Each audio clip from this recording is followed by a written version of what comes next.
my mom didn't let us really listen to music, watch movies, TV, stuff like that. So for the first part of my life, music wasn't really a big part of my life, or any kind of creative art.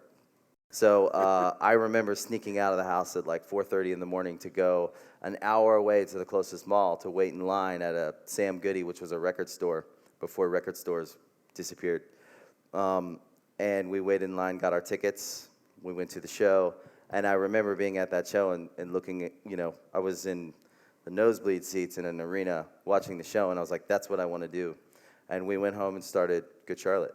We didn't know anything about recording. We didn't know anything about anything. We started reading everything we could, and at the same time formed a band with our bass player, Paul Thomas, who was in the same school as us.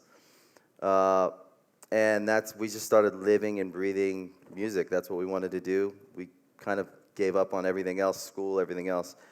We had no money. We were borrowing typewriters from people at church, and this is before the internet, before social networking, before all of that. It was just mail. So we made a demo tape at a local studio. We'd saved like $1,000 it cost at the end of it all, which was a lot to us because we were working, part-time jobs. And we put together our own press kit and we started sending them out. We sent out hundreds of them. And we would call.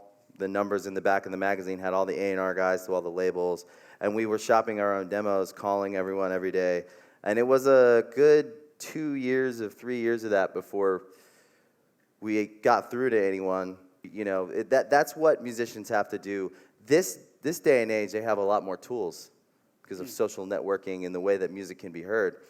But essentially, it's the same concept of just relentlessly, knocking on doors and not kind of giving up or taking no for an answer. I always hear these stories about the evil record company trying to change, the music, and I've never experienced that. And for that matter, I don't know a lot of bands who have, because that's not what they're there to do. They're giving you notes because they care about the song being the best it is.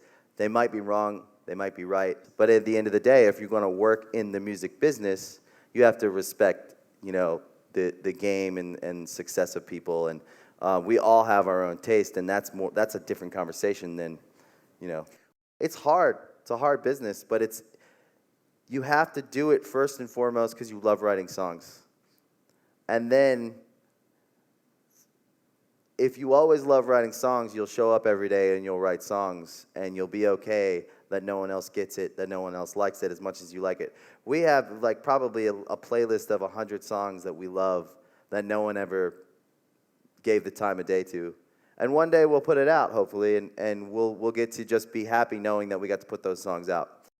But it's a business of rejection.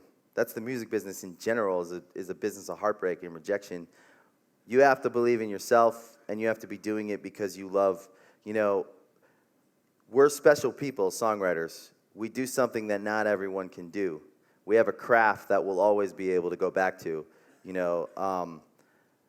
and that's the faith I have in what we do, is that people are always going to need songs. And rock and roll will never die, right? That's what I believe in. I believe that songwriting and real music for the sake of music and for the sake of writing great songs and the dream that we all have when we started is always going to be the most important thing.